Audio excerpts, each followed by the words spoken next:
Welcome, everyone. I hope you can hear me. Yes, thumbs up. My name is Susan Nadell, and I'm E2's Mountain West Advocate, and I want to thank you all for joining the first of two webinars on Colorado's climate strategy.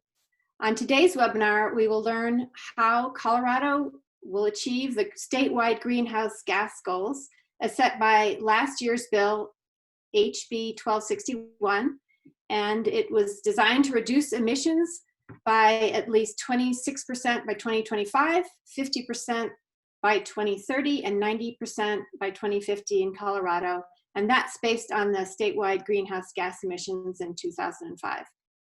So today's webinar is co-hosted by three groups, E2, Good Business Colorado, and Best for Colorado. You probably know one of them, but not all, so here's a brief introduction to us all. E2, or Environmental Entrepreneurs, where I work for, is a national nonpartisan group of business leaders, investors, and others who advocate for smart policies that are good for the economy and good for the environment. E2 provides a time-efficient way for business leaders to make a difference on policy issues in the state, regional, and federal level. We have 9 chapters across the country that organize in-person and, of course, now video chapter events and federal and state advocacy trips. Good Business Colorado is a grassroots organization of values-driven business owners rejecting partisanship and advocating for a prosperous economy, equitable communities, and a sustainable environment. Their members believe that business success cannot be measured by profit alone, and that true success means that our planet, communities, and bottom lines are all thriving. Best for Colorado is an initiative of the Alliance Center and is a pivotal program that inspires, equips, and celebrates Colorado businesses that are creating high-quality jobs, building stronger communities, and preserving the environment. We're lucky to have such strong business focus groups in the state. For this webinar, we are pleased to have 3 speakers for today's webinar. Karen Moldovan, Director of Policy for Good Business Colorado. Margaret McRoberts, who is founder of Stella Sustainability. And Ariana Gonzalez, who is the Director of Colorado Policy, the Climate and Clean Energy Program for the Natural Resources Defense Council. Each speaker will discuss their presentation, and at the end, we plan to have about 20 minutes for Q&A. Please enter your questions in the Q&A box, and we will work to answer all of them. The chat box is probably more for comments to each other. I'll monitor both, but if you could put your Q&A for the speakers in that box, it would be super helpful. So Karen, would you like to take it away? The video is yours. And then Margaret and then Ariana will speak.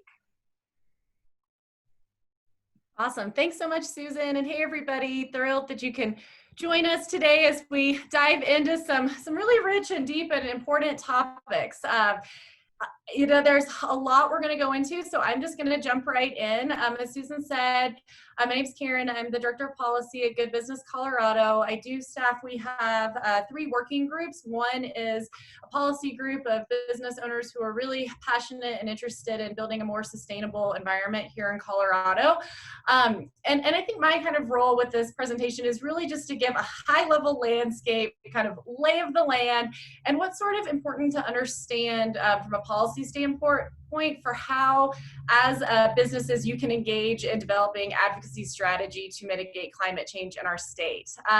So this first slide references the 2 big bills that Susan already mentioned. So this was 2019 legislation, and you'll hear about them a lot in any conversations about climate change in Colorado. It was House Bill or HB 1261 and SB or Senate Bill 96. And these 2 bills are really important because for the first time, we put in Colorado law in our statute some climate change goals and how we should reduce greenhouse gas emissions in our state. And as you'll see on the screen, the law sets specific targets for what reductions should look like over the next few years. We also, as a state, through this legislation, started putting in place who's responsible for reaching these targets. So the state did develop an air quality control program that's responsible for the rules, for the regulations, for taking equity into account, for coordinating between various state agencies, stakeholders, and the general public. So a pretty big lift, but we know climate change is a really big challenge, so we all need to be on board. And then Senate Bill 96 gave some specific reporting guidelines and some specific work around the statewide inventory for greenhouse gas reductions and how we can really report those gaps on emission sources. They also set some time targets. So you'll see June 1st, 2020 has come and gone, and so has July 1st, 2020. So one thing that we'll be talking about is that July 1st deadline where the state was supposed to do some rulemaking to cost effectively allow how we could cost effectively allow Colorado to meet greenhouse gas reduction goals. Kind of depending on who you talk to, there's some different perspectives on whether or not that deadline has been met or is missed, and how we can continue to be really proactive with this timeline to make sure that we are meeting these targets and we are meeting the timelines that have been set. So since we're going to talk about how to engage you as advocates in this process, I just want to kind of quickly walk through who are some of the big stakeholders, who's in charge with all of this. So we have the Colorado Department of Public Health and Environment as a big stakeholder, and then you're also going to hear the acronym, the AQCC, the Air Quality Control Commission. So that's something that we're going to talk through. What are their roles? So in the Colorado Department of Public Health and Environment, we do have the climate change unit, and that was a recently created division. On our next webinar, we're going to have some folks from that office talking about what they've been tasked with in terms of developing regulations and strategies for the greenhouse gas pollution reduction roadmap, the coordination that they're tasked with. But we sort of think about it as there's these state agencies that are creating the roadmap. They need to get public opinion. They need to get your feedback. And then we have the Air Quality Control Commission that's actually doing the rulemaking. And that's also a place that the public should be influencing. So as I mentioned, there's other key players here, but real quick, I want to go back to this slide. I recently read an article in the Colorado Sun, and I have not fact-checked this myself, but it talked about how in Colorado we have about a small handful of staffers working on this issue through CDPHE, maybe 4, and it compared to the state of California has 212 in the same office. So I do think that's important to mention, that while it seems like there's a lot of stakeholders and a lot of agencies working on this, we don't have that type of level of staffing as we see some other states do. And some of that has to do with some of Colorado's budget environment. Other key players that you'll hear from that are really important in this whole process is the Colorado Energy Office. They are a big stakeholder working on developing the greenhouse gas reduction roadmap, Department of Transportation, and then our Department of Agriculture and Department of Natural Resources. So each of those state agencies is tasked with some of this work. And then the rulemaking component, that is where we see, you'll hear this acronym a lot, the Air Quality Control Commission, or the AQCC. And I did want to point out to folks that on the one hand, these are volunteer citizens.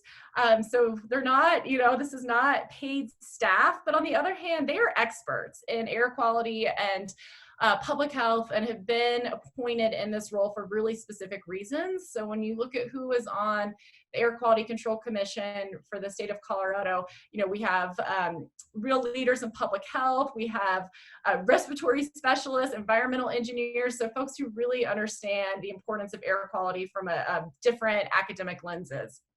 These are people who are appointed by our governor. They had to be confirmed by the state senate, and they do have the authority to make rules and regulate air pollution in our state, but they have to study the economic impact and the cost benefit analysis of any rulemaking and regulations that they're putting into place. So why I wanted to talk about all those stakeholders is just because as they're developing this roadmap for how Colorado really can meet these robust goals we have put in place and how we can really be leaders in climate change, they have to take public comment. And we know that so many business leaders in the state really care about these issues, but sometimes it can be really hard to know how to engage. So that's the purpose of today's webinar and the next one we're going to be offering in this series. And we really hope we can help navigate that. There are a couple main ways to directly share your thoughts and opinions and your professional perspectives. You'll hear about public comment. You'll also hear about party status. And we're not going to talk much about party status today because that is essentially a legal strategy where most often there's an attorney that's representing a coalition that have similar perspectives. So some of the entities that we've seen have party status to some of the Air Quality Control Commission regulations or anything from like a coalition of local government, certainly the Oil and Gas Association, the American Petroleum Institute, but then also some of our environmental partners with like the Environmental Defense Fund or Western Resources Advocates. Western Resources Advocates is another example. But what we really want to empower folks in today is how you give public comment and how you engage as a citizen, maybe not as a Coloradan. Or somebody who cares about these issues, not maybe as somebody who has an attorney representing kind of a larger interest group. So public comment can take different forms. We are going to mention a listening session that's coming up where folks literally can sign up to speak and give public comment verbally. Written comments are also taken. There's also petitions. So there's different ways that you can engage. But what I really want to stress to folks is that you all have a unique perspective as a member of the Colorado business community. The one thing I want to spend a little bit of time on, though, is really thinking through if you're giving public comment, are you recommending something that the Air Quality Control Commission can actually take action on? So we'll talk through some of those dynamics, but you'll see at the bottom of the screen some really thinking through, is this a local level recommendation or is this statewide? Does this require a tax increase, which would trigger some constitutional requirements and limitations we have here in Colorado? What's the cost of this? Because we know the AQCC has to statutorily look at what are the costs of the regulations they're recommending, and then what is the opposition going to be like? So I thought this was really helpful. When thinking through public comment, this example of, what is really a helpful comment that an entity like the Air Quality Control Commission can dig into versus what's something that maybe is welcome, but it's not gonna provide a ton of information that they can really act on. So folks have this slide, but I think you kind of get the gist of it. Is you'll see sort of on the right, the unhelpful comment, well, not bad, but something along the lines of, emissions from industrial operations are bad for the environment. They're bad for public health. You shouldn't be allowed to pollute. It doesn't necessarily provide specific information to act on, where the column on the left really gets a lot more into the details, right? So section 10 talks about monitoring startups, shutdowns, and malfunctions, but it doesn't say how. The rule should include specific monitoring requirements. This certain section 15 says that the operators must notify the division promptly. But what is promptly? We recommend a number of days. So I thought this was a great example because hopefully an outcome of this session and possibly the next session is you feel like you understand how to give public comment and what to give public comment on. And we'll be diving more into that, but I do think it's really helpful to think about how you can be very specific in what you're recommending. I also really encourage folks to think about our uniquely Colorado landscape. The picture on the left, I purposely put the Eastern Plains. I think we all want to think about our mountains, but we're a pretty diverse state, and there's just a lot of political dynamics that need to be considered when figuring out a kind of a policy engagement strategy. So some examples that I think of when we're figuring out how we as business voices can really engage in climate change mitigation work. We kind of have to understand that, yes, we do have a lot of renewable industry in Colorado, and that is an important component of Colorado's economy. But, you know, we also have a large oil and gas industry that puts enormous amount of sort of money and influence in politics. On the other hand, you know, tourism is an industry that is very important to the state, and we know that climate change impacts that industry, whether it's ski slopes, having declining snowpack, summer wildfires that shut down some of our trails. So that's another important influence in the state. We're a purple state though, and one thing that you will never stop hearing in Colorado policymaking is kind of this Wild West mentality that we do things our own way here, right? We do things the Colorado way. We are not California, and nothing shuts down a conversation quicker, to make that analogy.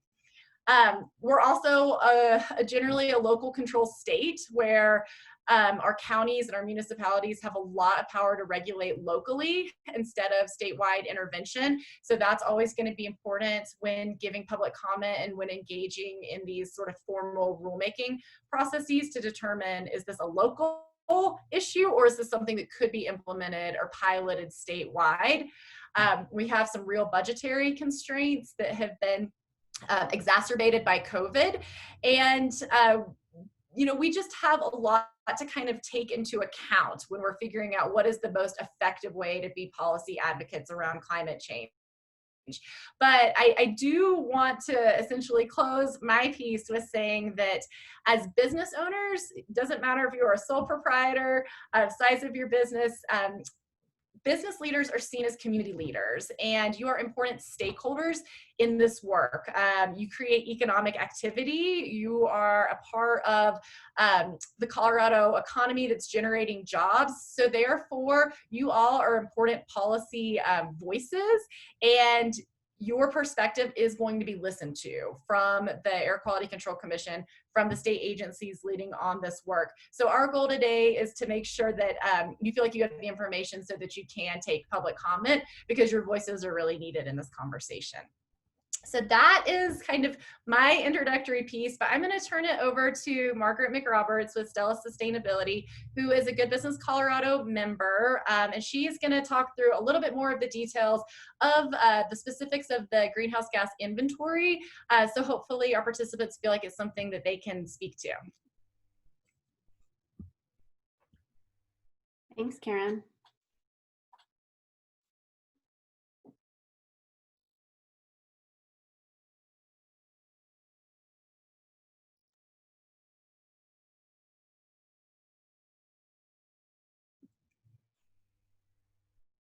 Margaret, just want to double check that you are unmuted. We can't hear you. Thank There we you. go. It said that I had to wait for the host to unmute myself. Complications. So hello, my name is Margaret McRoberts, and in 10 minutes, I'm going to try to do a Greenhouse Gas Emissions 101 primer. So this is a lot of information, and we'll just try to do our best so that you all can have a better understanding of what an emissions inventory is, and then what Colorado's emissions inventories looks like. So the first thing to start is to look at the 6 greenhouse gases. And you'll see by the dots that they are not all created equal. And this is why the methodology comes up with something called carbon dioxide equivalent.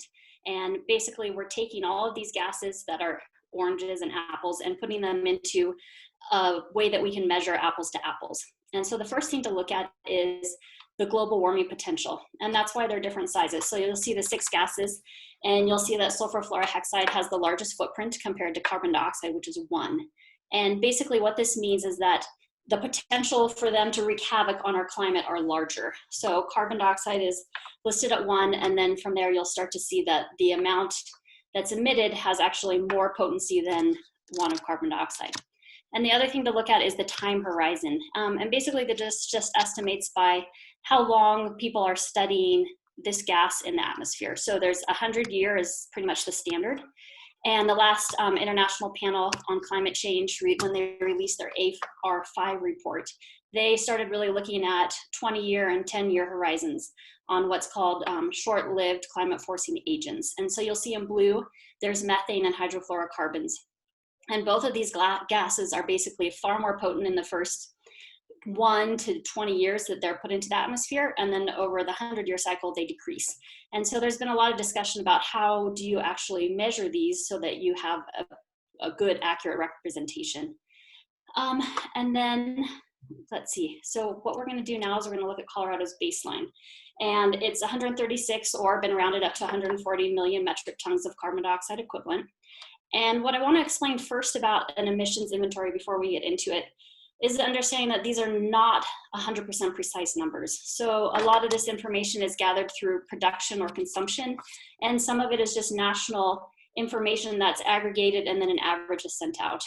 And the other thing to understand is that this is a state inventory, and the idea is that you can draw basically a border around emissions, and that's not really the case. So a good example is, let's say you go to a store and you buy a dress. If the dress is made in Colorado, it's going to have a different footprint. It's actually going to probably show up in the emissions inventory as slightly higher because the manufacturing of it and the transportation is completely captured. If your dress is from China, the emissions is actually associated with China and their manufacturing, and the transportation from China to here is also. So it's just important to understand that while it's good to have a baseline and to work from there, we also need to understand what needs to be done to decrease global greenhouse gas emissions and focus on that as well. So, and then actually I wanted to go back up because I wanted to just give a quick understanding of the different gases too. So carbon dioxide, the main portion of carbon dioxide, and it actually represents 75% of Colorado's inventory and about 65% of the world's inventory, is from fossil fuel combustion. And then methane, once again, a big contributor is fossil fuel combustion, and then also agriculture, and then waste management. And then nitrous oxide, once again, from fossil fuel combustion. And then you also have a large portion of it related to synthetic fertilizers. So agriculture has a large nitrous oxide footprint. And then the last three are also considered F gases, and a lot of them are used in manufacturing or products. So hydrofluorocarbons was basically put into place to substitute for CFCs that you probably all remember the Montreal Protocol. And so those were phased out. And so they're in refrigerants, propellants, aerosols, foams, a lot of products you would be surprised. And then perfluorocarbons, a lot of the emissions associated with that come from aluminum. So aluminum production relating to the smelting portion of it. And then also semiconductors. And sulfur hexafluoride is basically an insulating gas.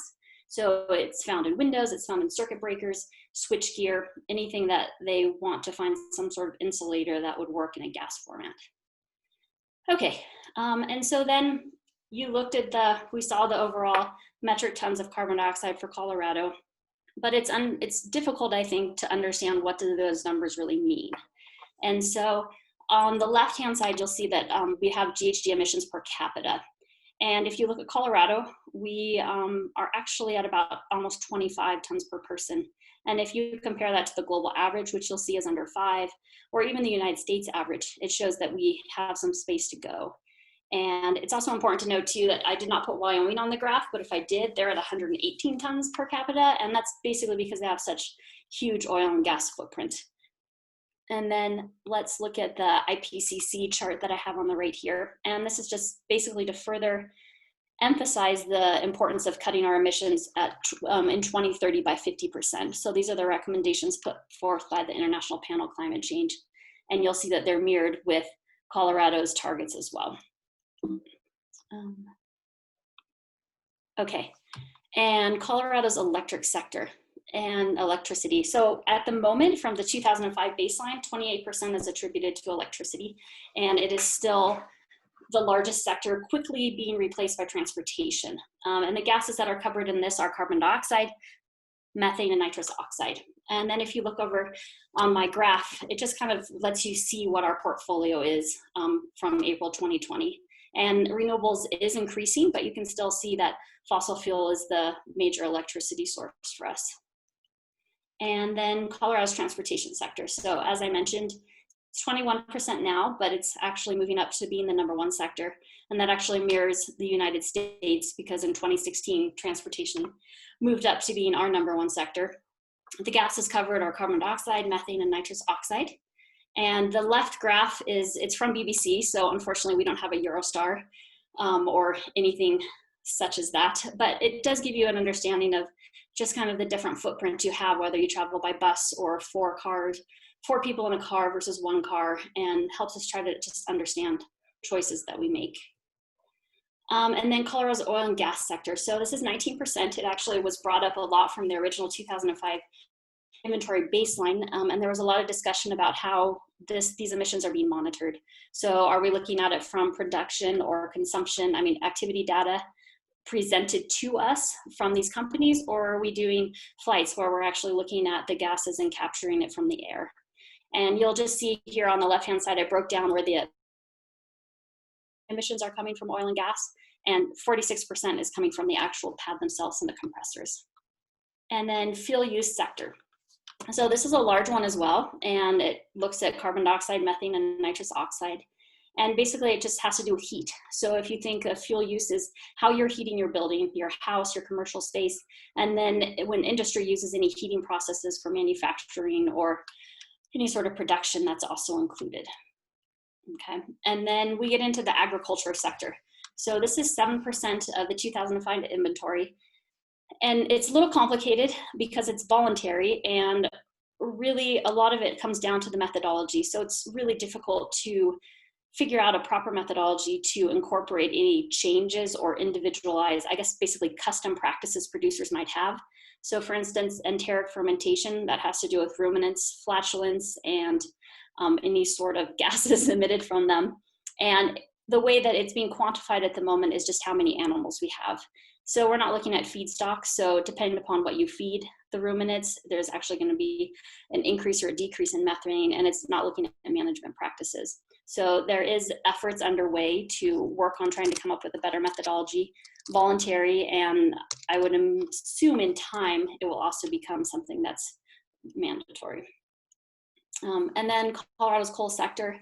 So it's 5%, and you'll see if you look at the graph on the left from 2005 down to 2015, just there's a substantial decrease, and this is why electricity is starting to take the lead as second versus #1. And methane is the one gas that's being looked at under the coal sector inventory. Okay, and then this is Colorado's industrial processes. And so this starts looking at the F gases, which I spoke to, which if you remember have really high global warming potentials. So even a little bit of them actually contributes a lot more than we're starting to understand. And so you'll just see the numbers, the colors associated with what processes they represent. And above the line is what's included, kind of broken out in Colorado's 2005 inventory.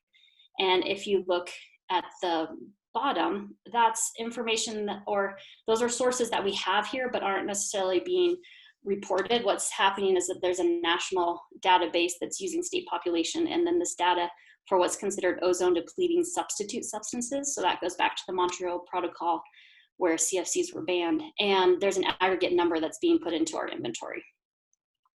And then Colorado waste management. So this is partially voluntary, which that gets a little confusing, but once again, this inventory is using EPA's state inventory tool, and that mirrors the federal greenhouse gas reporting guidelines. And they have what's called covered facilities. And those are any facilities that are emitting over 25,000 metric tons of carbon dioxide equivalent. And so there's a good amount of domestic and municipal wastewater and landfills that are not necessarily covered in that. And so the idea is for those to basically report voluntarily and help provide the support and needs that those small groups will need so that they can report without it being a substantial burden. And just what I wanted to talk about is if you look at the left graph, you'll see that it breaks out landfill by material. And I want to emphasize, first of all, this is the United States. And then it's not at all looking at waste generated. It's looking at actually what is sent to the landfill. So if you look at the diversion rates for Colorado, ours is pretty deplorable at 19%. And the USA average is 35%. So this graph is basically saying after 35% of our waste is diverted, this is still what's being sent to landfill. And so you can see that there's just an area here for substantial improvement for composting and recycling. And then I put, just for everybody's interest, Sweden has 96% rate. They're actually apparently saying that they're close to 98. It's different because they're using a lot of their waste to generate heat. But that just kind of gives us an understanding on where we can go. So I'm going to turn it over now to Ariana, and thank you. Thanks, Margaret. Ariana, before you start, I'd just like to remind folks that after Ariana gives her presentation, we'll be able to start answering questions. So feel free to put them in the Q&A. I see there's one there, but load them up. Thanks, Ariana, go ahead. Great, can you hear me? Wonderful, thank you. And hi, everyone. As Susan said, my name is Ariana Gonzalez, and I'm the new Policy Director for Colorado's Climate and Clean Energy program within NRDC, so quite a mouthful. I started officially in this capacity in the middle of March, but have been working with NRDC for almost 7 years now, prior to this, managing our work in Michigan. So as Karen outlined, there are multiple bodies working on the state processes that are underway. A few that were highlighted, including the Air Quality Control Commission. And I just wanted to note a few of the items that they have been working on. So they have their monthly meetings and have also subcommittee meetings. So the topics have been brought up in their monthly meetings, and then they've dedicated more time and more specific issues for their subcommittee meetings. As has been mentioned, and as we're hoping you will all participate in, they've solicited comments, both spoken and written, and they've also begun the process to identify disproportionately impacted communities.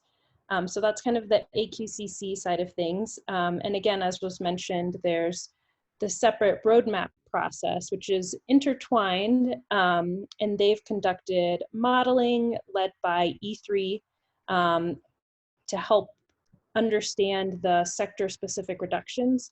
And they've been sharing these findings with multiple stakeholders and seeking input. And I also just wanted to note that there's a website that they have. If you're like me, I appreciate visuals. So I thought it might be helpful to have a visual timeline. You can see in June and July, there was one meeting each for the AQCC.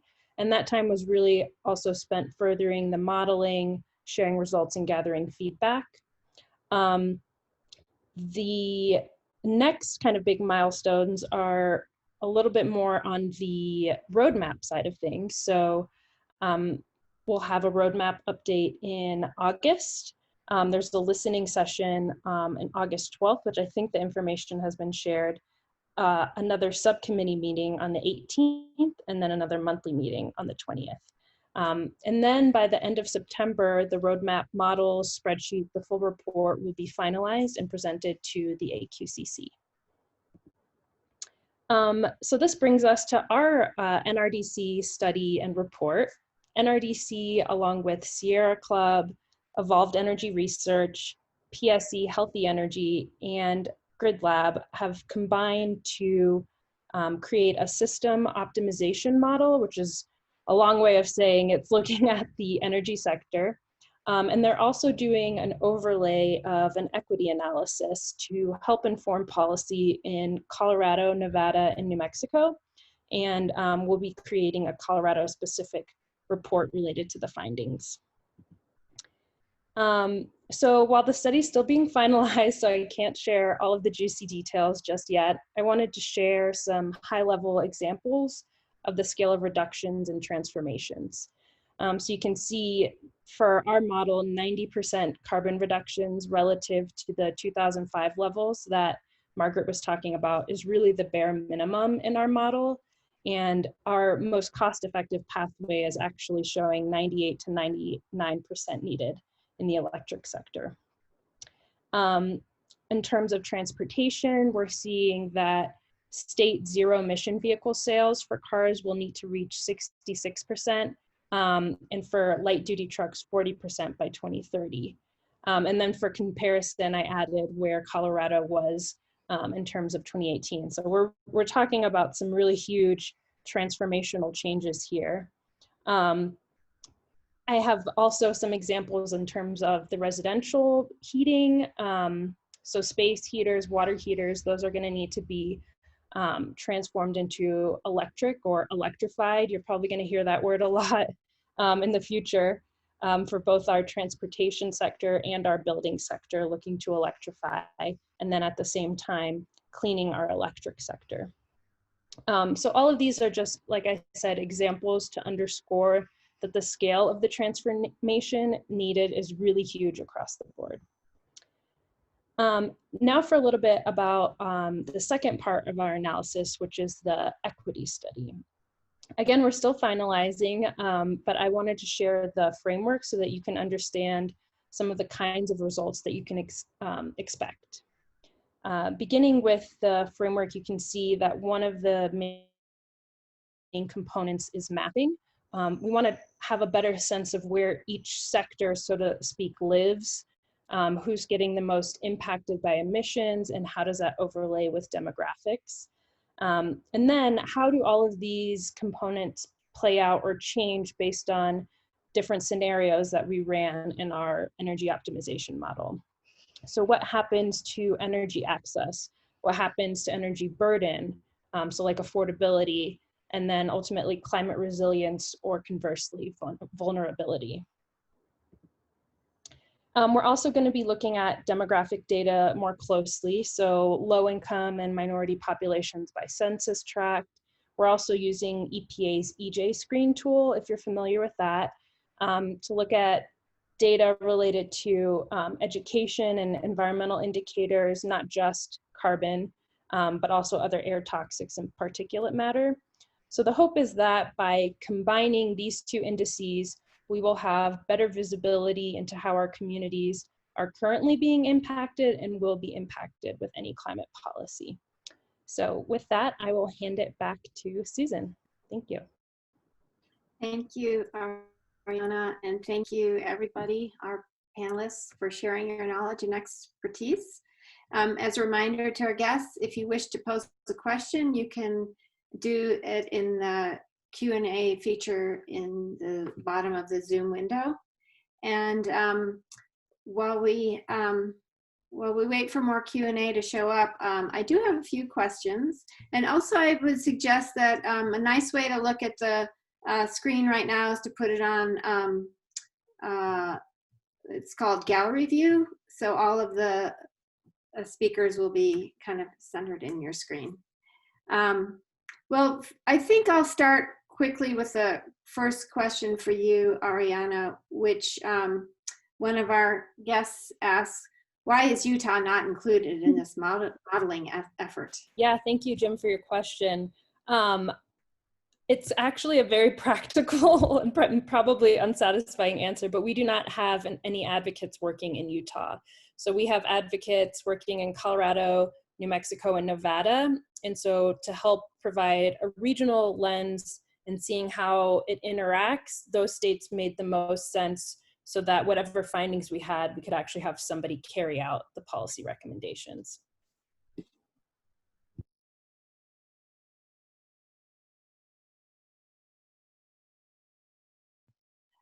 Thank you for that, Ariana. Margaret, what are the federal guidelines for greenhouse gas emission reporting?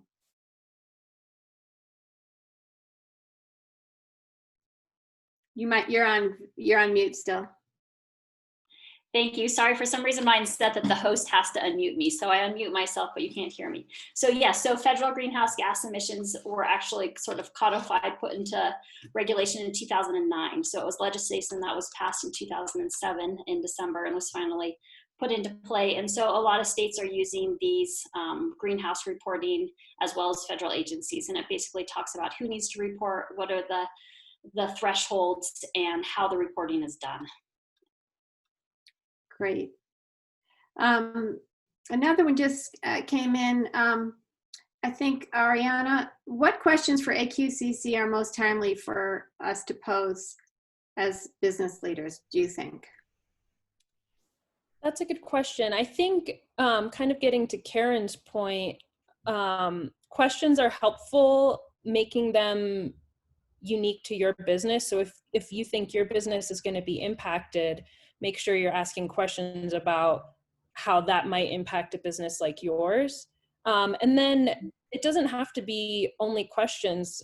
Feel free to make comments as well. Say, this is how I'm looking at it, or I'm approaching, or I'm eager to take advantage of X, Y, and Z component. So I think it can kind of be a mix of questions that are, again, unique to your business. But I would underscore that within those elements, maybe asking how it can be enforced. I think enforceability is a really important piece, how it can be tracked, and how it's incorporating equity or some understanding of the impact for different communities.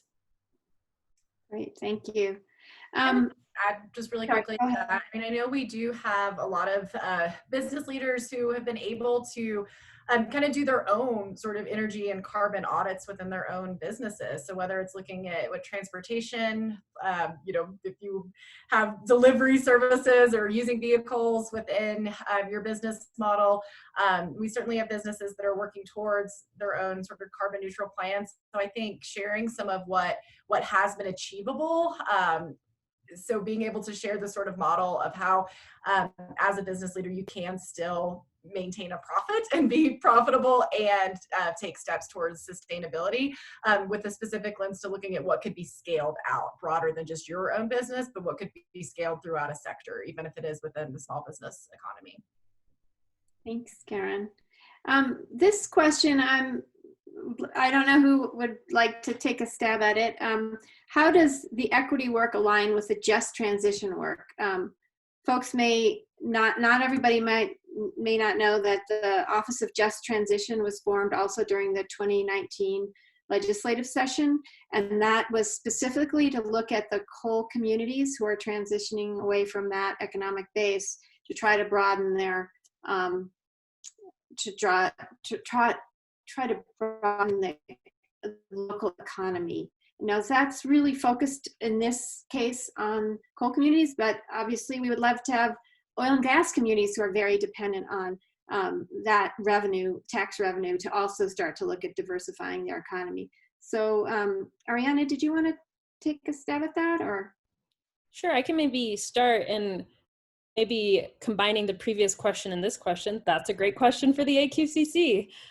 Maybe asking, are they connecting with that Just Transition office?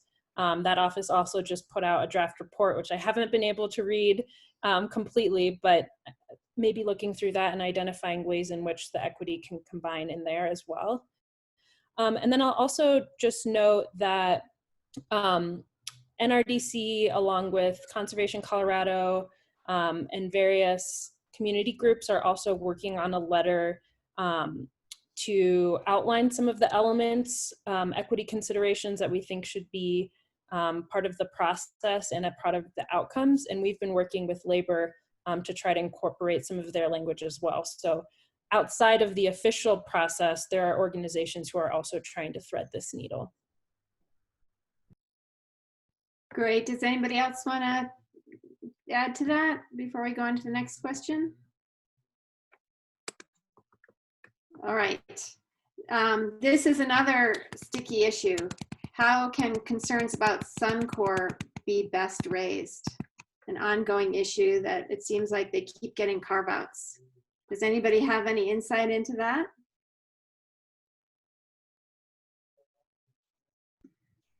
Well, I'm not sure if all of our participants are sort of aware of whom Suncor is. So I would probably say, and I'm again probably not an expert, but I would say if you have the time to even just Google, it's actually a Canadian-based company that has a large oil and gas refinery, sand oil presence in Commerce City, and has been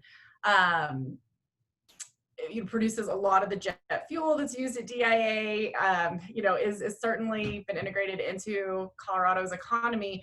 Suncor, as I said, is located in Commerce City and has had sort of repeated violations over the years, really consistent. CDPHE has levied the largest fines ever for environmental violations against them in the state. So I mean, to me, I think there's still this sort of tipping point around public awareness. So folks really understand how communities have been impacted, how their workers have been impacted. There was some legislation that was passed in this past legislative session around environmental justice to increase fines, the ability to go even higher in our fine structure. And also another bill, House Bill 1265, looking at how communities are notified if the air toxin. Unfortunately, when we look at some of the public health intersections, it's pretty egregious. And I will say, I think there's a tipping point in terms of community awareness. So I would just say, you know, do a quick Google of Suncor Colorado environmental violations. So some of that research is really helpful. And then, you know, I think when we see companies that have really well established terms of environmental violence and to do some of this kind of like greenwashing activities, you know, where maybe they are also doing some good in the community, and we know that they're an employer, that we do try to center that conversation on some of the ongoing environmental, making sure we're creating opportunities for people who have directly been impacted to speak and share their perspective. Thank you, Karen. There's been a bunch of chat. I don't know if it's to just this panelists or to everybody, but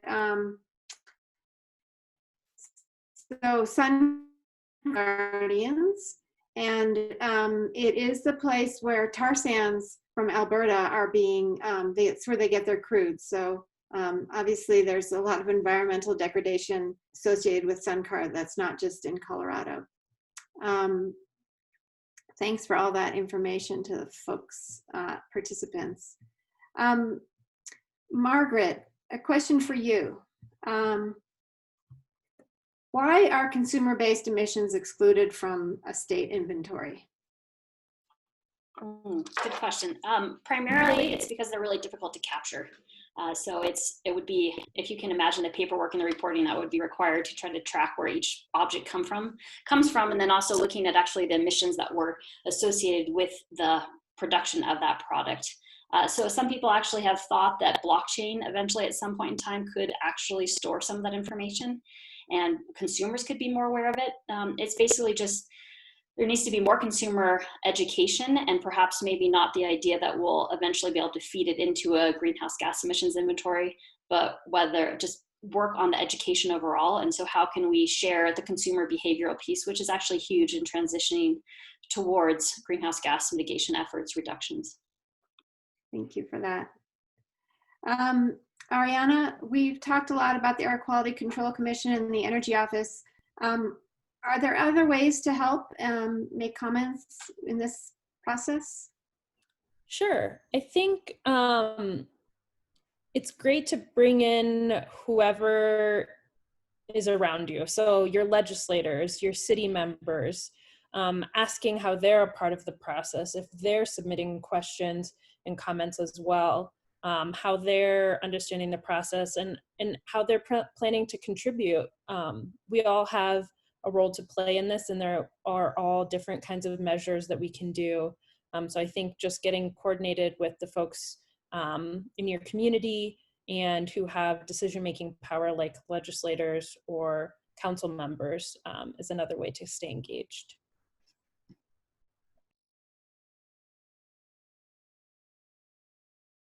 Great, thank you. Another question for Margaret. Does CDPHE follow the national inventory methodologies in performing our state inventory? Yes, okay, I was just typing a response. For the most part, yes. And so there was Regulation 22, if you remember the earlier slides related to House Bill 1261 and Senate Bill 96. Regulation 22 was the regulation that it talked about hydrofluorocarbons and phasing those out, but it also really set aside who was going to be reporting and what information was going to be collected. And so pretty much for the most part, the regulation does stipulate to follow what's set aside right now for through EPA, but there are a few variances, and then also the suggestion to try to work with related to waste management to try to collect that information. And then there's the Natural Working Lands group that is really reaching out and trying to get a better understanding about the agricultural methodology. There was a lot of discussion about electricity reporting and fuel use reporting. And so there was a few changes, more specifications listed. Primarily, there was a lot of discussion about if we should do fuel suppliers similar to how the state of Colorado and I believe Washington is doing it. Fortunately, a decision was to stick with kind of the standard where we collect information from larger national sources. And so those were basically the main issues that were discussed. Great. So we do have another question that I'm not sure anybody can answer, going back to Suncor. Can AQCC raise or recommend raising fines for Suncor or others high enough that they aren't just absorbed as the cost of doing business in Colorado? Anybody know that answer?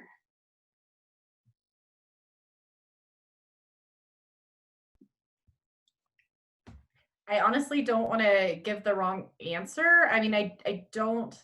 So Margaret, Ariana, I mean, I don't know that the AQCC themselves would issue fines against an industry, but they would be allowed or have the jurisdiction to create additional regulations. But I do think some of that legislation that we can also drop the bill in the chat box. I hope I'm getting the number right. House Bill 1143, I believe, did allow the state to increase fines. My understanding was they hadn't been increased since like the late 70s.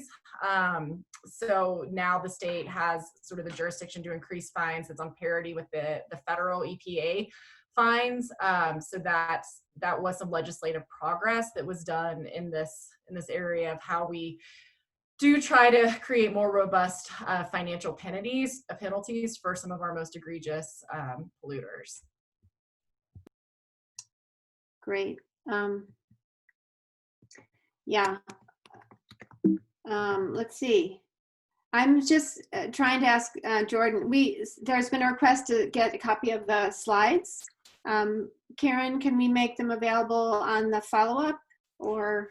Yes, absolutely. So we're all happy to share our slides. We'll also, as you see, we're recording the session. So we'll have a link on YouTube as well. If you go to Good Business Colorado's YouTube page, we'll have that. So when you receive a survey follow-up, we'll make sure that it takes us about a couple hours to get it uploaded to YouTube, and we'll also compile our slides so you have both a link and copies of that. Thanks for that. Another question, I think, for Margaret. Our national inventory is performed by experts in each field. How does CDPHE address this? So I have to tell you, I don't know Sarah Heald and the other people that have put together the inventory, but I assume that they are experts. I can give a comment to the national inventory because I worked on that from the Department of Interior perspective from National Park Service. And basically how it works is that each department is actually asked by whoever is in charge of that department to pull together an emissions inventory. And when I was doing it, it was at the very beginning, 2009 to 2013. And there was actually a lot of scramble from different groups that did not have quote unquote experts to put together this information. So it was pulling from existing energy reports, from transportation, from any sort of rental agreements that they had with GSA. So it's important to understand that, and there was quite a few errors actually that were found with some of the departments. I think it's important to understand that a methodology exists for some sectors that make it relatively easy to get a very accurate baseline. But it's important to once again understand that this is a way to measure a footprint so we can start to chart reductions, but it's not the only way, and it's not going to capture everything.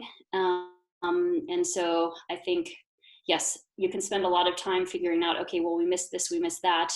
How did that methodology work? How did that spreadsheet or that calculator work? But at the end of the day, you have to understand that an emissions inventory is a number from which to chart reductions, and it's not going to ever be 100% accurate. Thank you for that.